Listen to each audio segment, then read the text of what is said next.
Greetings, gamers, and welcome to part 9 of my Let's Play Fire Emblem 10 Radiant Dawn. And I think it's time to leave the base. A small troop approaches from the east. It appears to be the Dayan Liberation Army. Blissfully ignorant of the trap that awaits them. I pity them, really. Have the first platoon assume their battle positions. Shall we deploy too? Kind of you to offer, Lady Fiona, but the first platoon will suffice here. This is really none of Murado's business. I see. In that case, we'll use this as an opportunity to observe the Empire's army at work.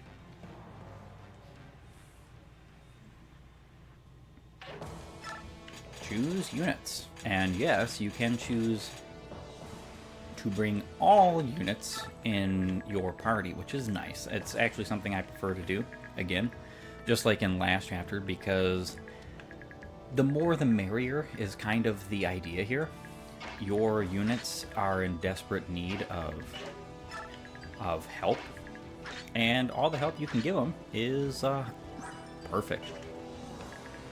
I think, yeah, Edward does have both of my wind edges, and unfortunately, as I will show you, there is no bargain wind edge, and you also cannot buy them. That's really all I wanted to show there, because I've already done everything preparation-wise. I think this is a perfect little setup here. It would be nice to give Zehark ranged, but it's okay. I think Edward will fare better with the range, considering that Edward needs it, whereas Zehark doesn't.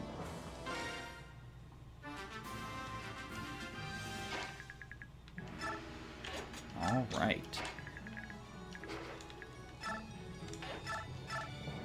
16 times 2. Alright, 11 times 2.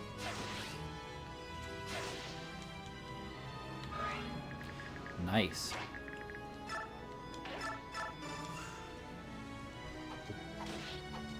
So then Edward gonna clean up some of the rabble, some of the mess.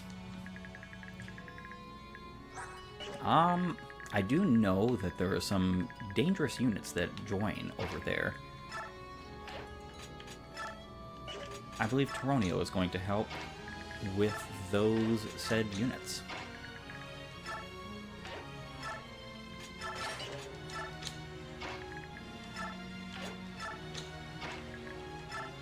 Moving all of my units in position.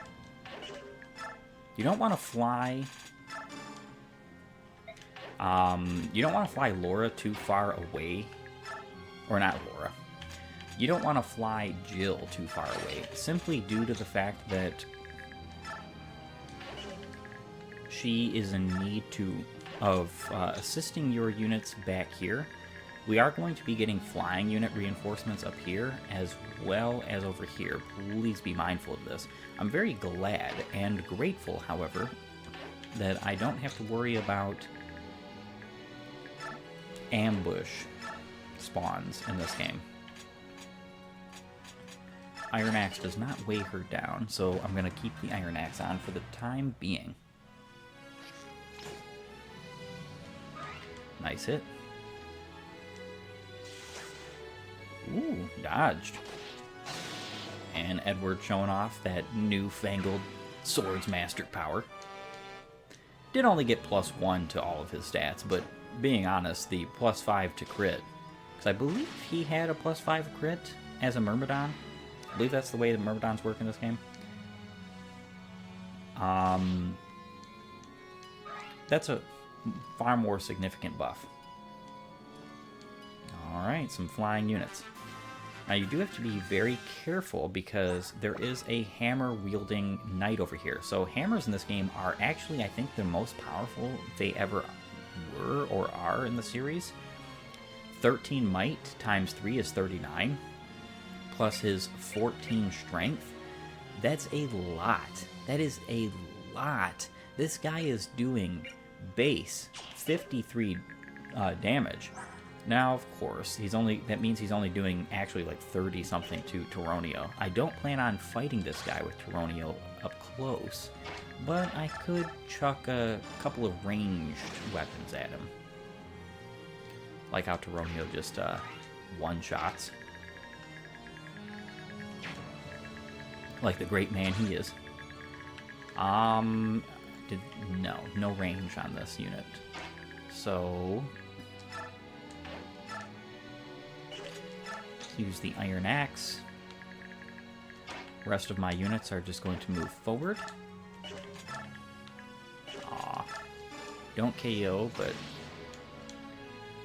I can alleviate that problem somewhat. Very nice strength and speed. Are you kidding me? Always appreciated. So, let's trade you over. Well, actually, I don't think either weighs him down. So I don't think that matters.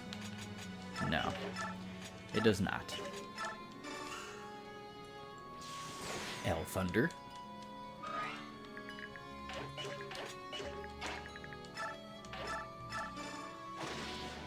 Take you out. Now, granted, there is some interesting things. I did not mention this in the previous chapter because I didn't really care for any of the things that you can find in the previous chapter. But this chapter, as well as most of the Part 1 chapters in this game, actually have items that you can find that are hidden in the ground. Now, of course, what this means is that your thief units have far and away more versatility and utility than they've ever had before. So the first one right now is actually right here, and it is a coin. The next one I will be finding is right here, I think. It's either here or here. And this one's very important. Last chapter was only a coin and a concoction, and yes, coins are useful. I am definitely not going to berate that fact. But the reason why I didn't bother was just because it's not something I need. So I didn't purposely go for it. Granted, I probably should have, considering that Forge is actually not that bad in this game. It's not great, but it's not bad. And Kaya, you can go here. Oh, some experience points, why not? And Volug can go right here.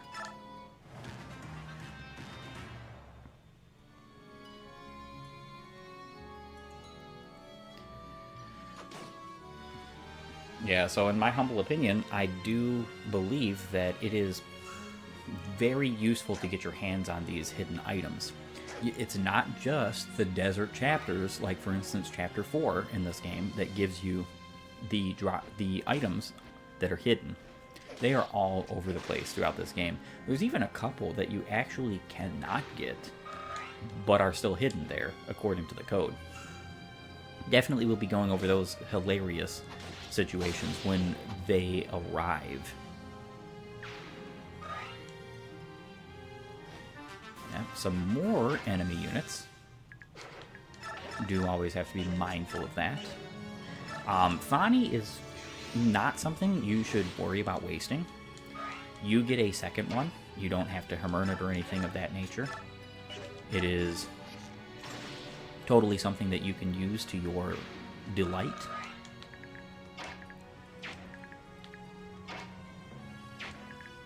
And Sothe needs to come and join the club. Bronze Dagger, nice. Do a little bit of extra damage. Surprising that he got hit there, but what can you do, right? Level 4. As you can see, some of the stats of my units are a little bit changed. That is because I replayed the previous chapter. Obviously I did, or I wouldn't have Meg. The hammer user is going to go bye-bye. Toronio actually takes a lot of damage from him. I think it's between like 30 and some odd damage. 32 damage, I think. So Toronio is actually seriously affected by him, and he was just a lowly armor knight. Nowhere near cap strength. So yes, effective weapons are actually super strong in this game, and I love that. Aww.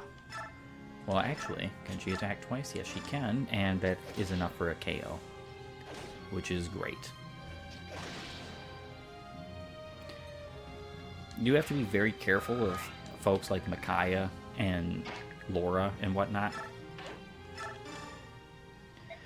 And the reason why is because those units are very susceptible to the Pegasus Knights. I believe that's the sole reason why they even exist in this chapter, is specifically because the game has to give you some challenge, right? That's totally useless. Yeah,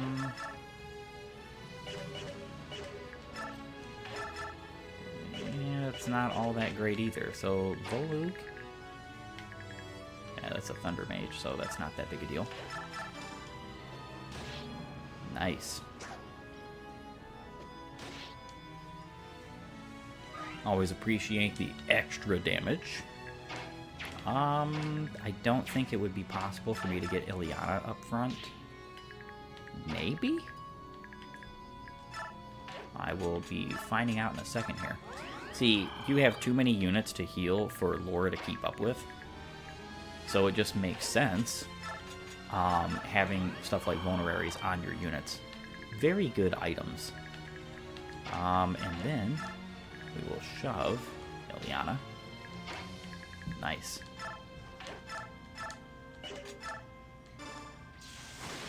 Thunder.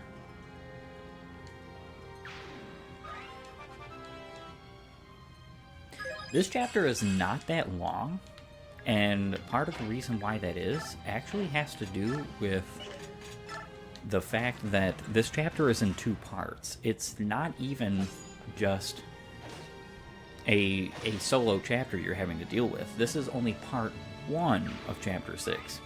There is a whole nother part to this, which is interesting. I'm not exactly sure why they decided to do this, but the same could kind of be said about how there was a chapter specifically in Path of Radiance that was broken up in parts. It's not necessary, even in the slightest means. It's just not necessary. They could have just had 3 or 4 separate chapters, and in this case 2. Now, Volu doesn't mind magic if it's not fire.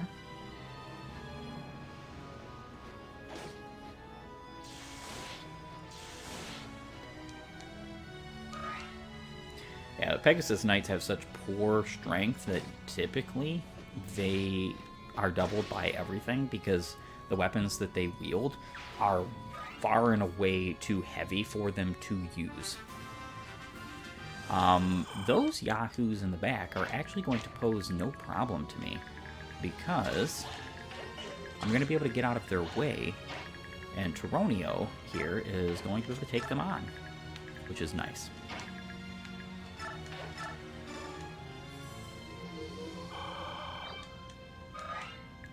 At least I should be able to get out of their way. Yes, completely.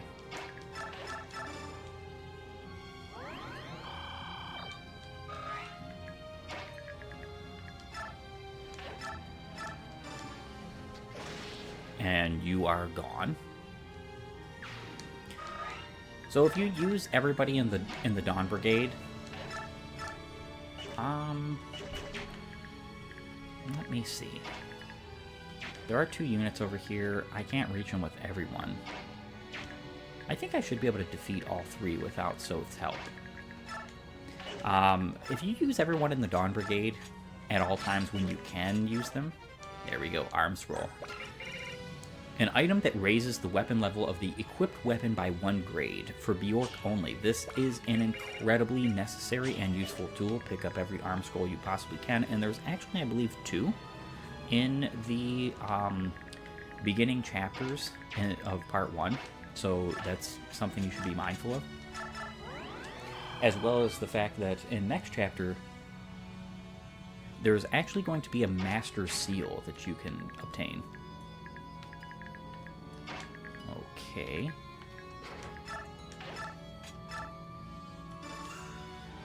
A 1% crit. Could you have imagined?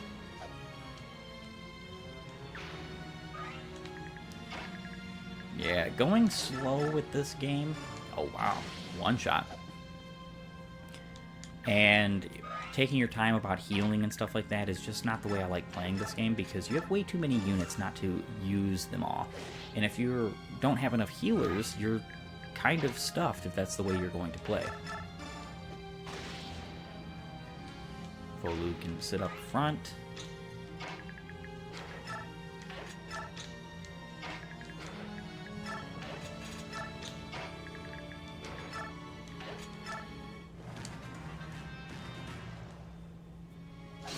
Ooh, a critical. Nice.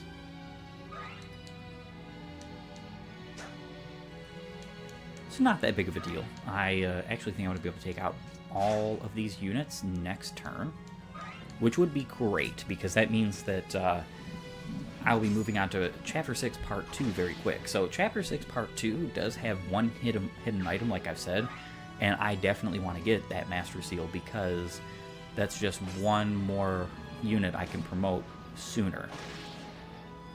Promotion gains are worth it, but also so is the capacity, so is the extra skills and extra things that you gain from it. It's useful. Okay, I'm gonna make sure that my units are out of these folks' range.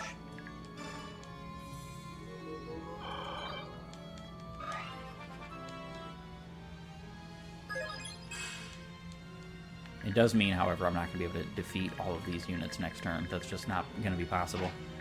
But Tyronio will certainly be able to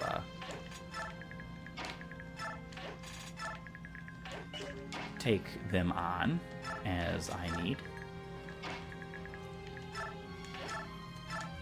Okay, Steel Bow is needed here. Nice.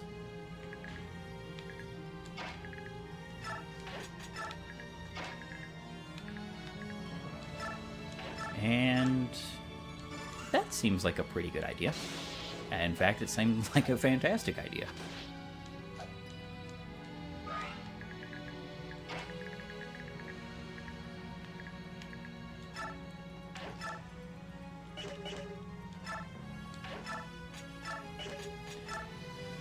Alright, card it is.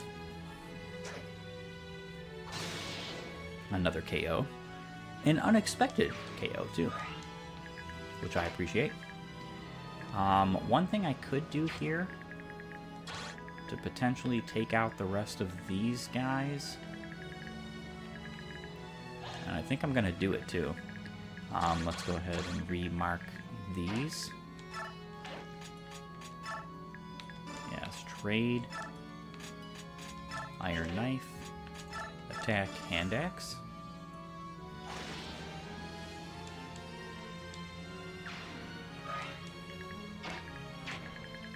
Can you reach? Yes, you can. So,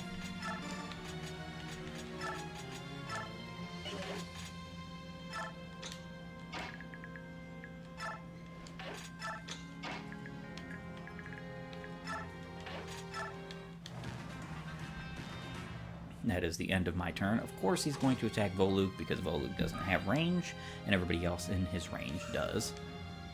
But that's perfectly fine. In fact, I would say that's calculated.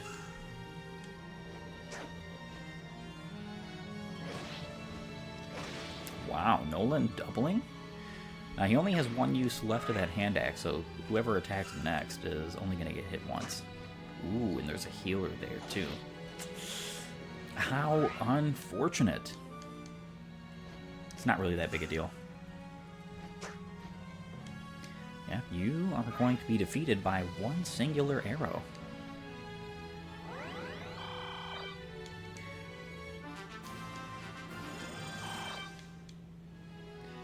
Okay, so more experience points for Micaiah. This is about all she's going to get anyway, regardless, so nice. I don't actually need to defeat that Pegasus Knight with Leonardo. They're so darn weak.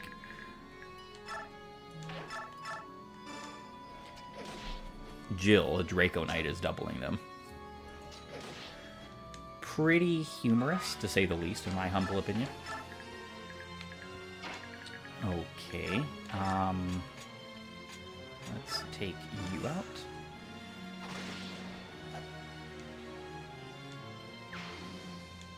Don't think there's anything worth stealing on any of these guys. Don't think there ever was. All right, so...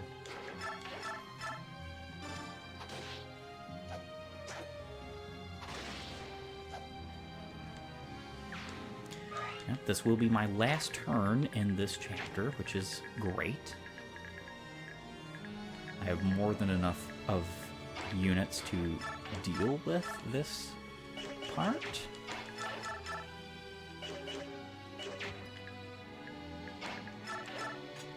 Bronze dagger. Okay, that's good enough. And Nolan can finish off the last unit here. Kind of don't want to waste the steel axe like that, though. Yeah, I think I'm going to have to do it with Volug, because Nolan needs those 14 uses of steel axe for later. This guy's not going to really give him any experience points worth having anyhow, so that's also the fact of the matter.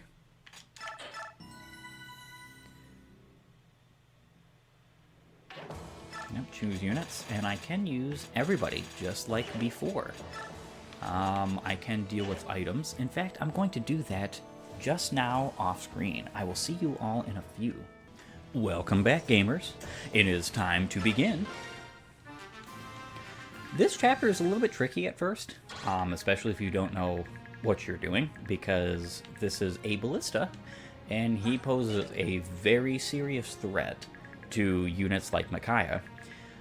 You can get him out of the way, but why would you when you can just defeat him? Now, there is another ballista here I am going to be taking care of as soon as I possibly can. Luckily for us, ballista no longer are triple effective against Draco Knights, because, like I said, bows are not, and ballista are considered just giant bows, siege tome bows. The Master Seal in question is within these 4 spaces.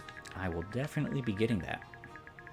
The object of this map is to defeat Leverton, who is the boss.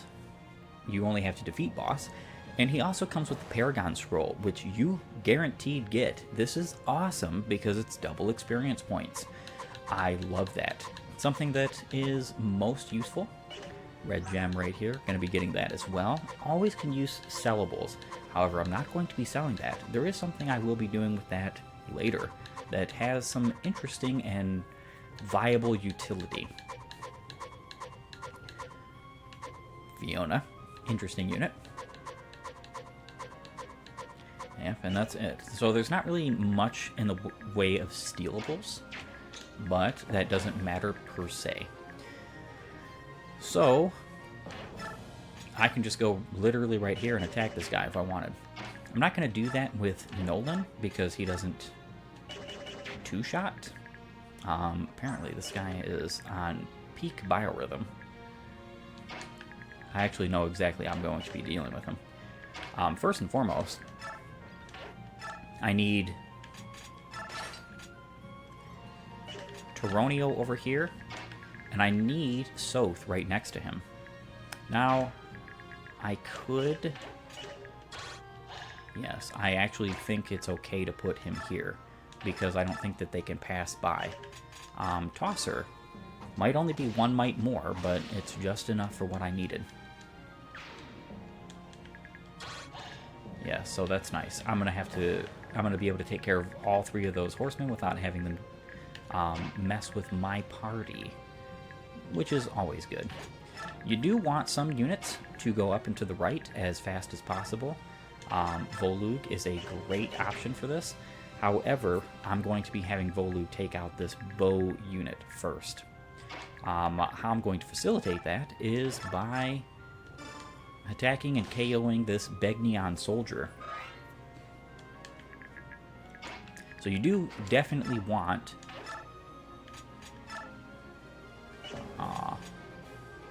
Isn't that a shame?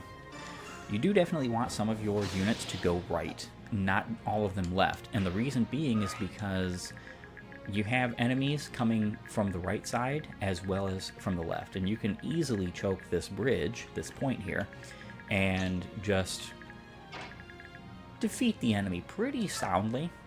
So I like doing that with my flyers as well as with Nolan and Edward and Volug.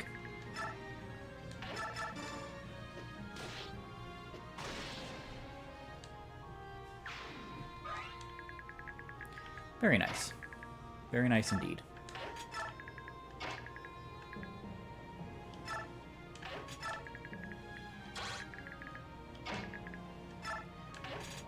Steel axe.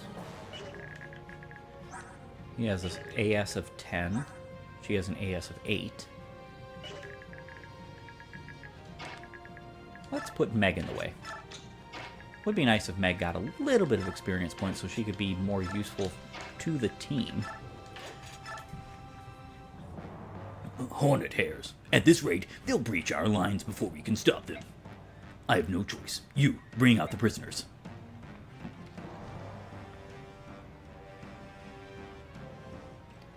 I'm scared. Please don't hurt me. Lord Leverton, what exactly are you planning to do? This so-called Liberation Army is forcing me to sacrifice this boy. Help. No. Micaiah. Fight, and these people will be executed right now. Surrender, and they will be spared. Everyone, throw down your weapons. You have a feeling, don't you? Got it. We'll follow your instinct. Ha ha ha ha ha. Well, wise choice, girl. Well, no more need for these prisoners, is there? Kill them all.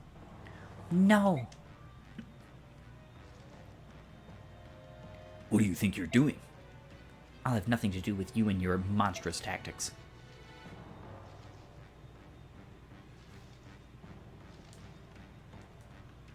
So you betray us after all? Murado has never been known for holding its faith. You'll die like the rest. A troop of Dayan cavalry just mutinied. Is this what you sensed? Yes. Now we must reinforce them and help save the hostages. And that is why I do send folks to the right, as it is very useful indeed to make sure that they do not die.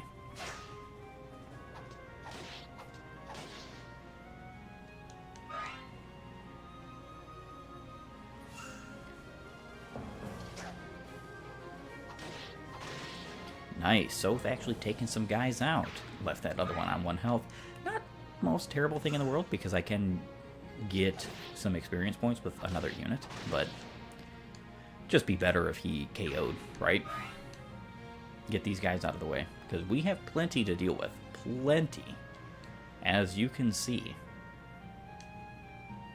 It's a cavalcade of enemies, in fact.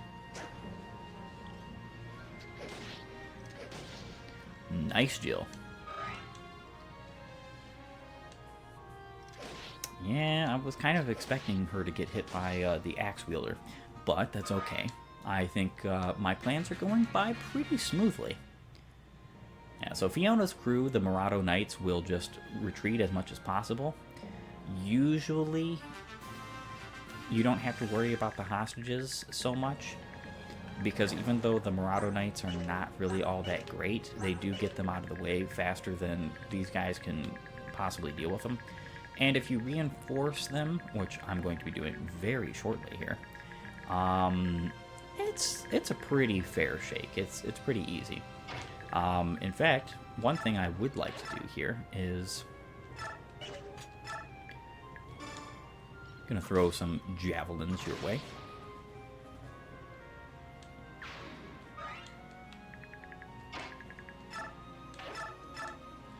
Yeah, it's not a good idea to have Leonardo that close. It's just not. The card would be great here, but I'm pretty sure there's a lot of... Well, actually, no.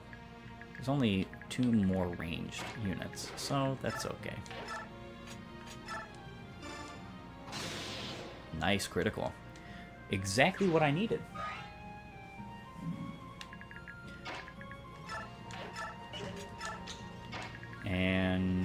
moving my units forward. Perfect. This is why I move Volug as far as I possibly can, because he can get to the bridge on the second turn as long as you have him defeat the ballista unit from the right side, which is exactly the idea.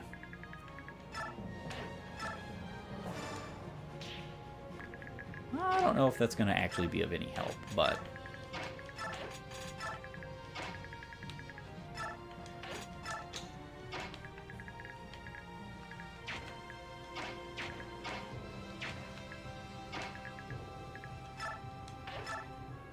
it probably was not of any help, honestly. Either way, I'll be glad to reinforce as soon as I possibly can. That'll be next turn.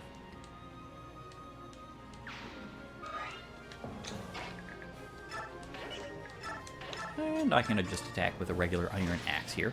I love how the weapons in this game have gotten pretty significant buffs in durability. Like, for instance, I believe all iron weapons in this game have 50 durability, which is pretty great. It's a lot more than most other Fire Emblem games, considering most other Fire Emblem games have iron weapons at 40 durability. That is true even in such unique games like Thracia.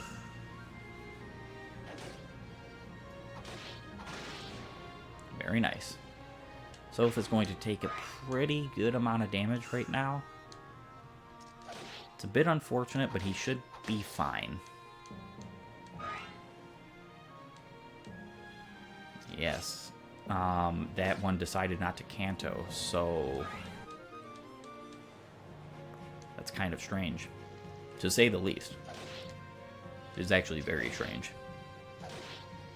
Yeah, the Murado Knights are typically capable of surviving at least like a hit or two. And they do all have vulneraries. The ones that do not have hostages are the ones that will attack.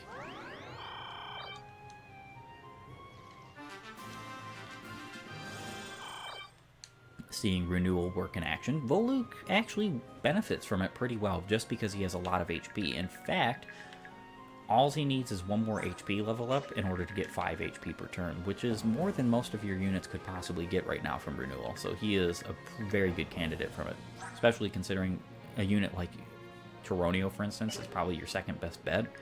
Him or Soph. But Tyronio doesn't want it because if he is at half health, he's actually stronger, and Soph doesn't need it because, well, he just doesn't need it. That's just the reality of that matter. However, I think this is a perfect opportunity to cut this episode off. I want to thank you for joining me. If you like my content, please upvote and follow, or like and subscribe depending on your platform. And while you're at it, have a great and glorious day gaming.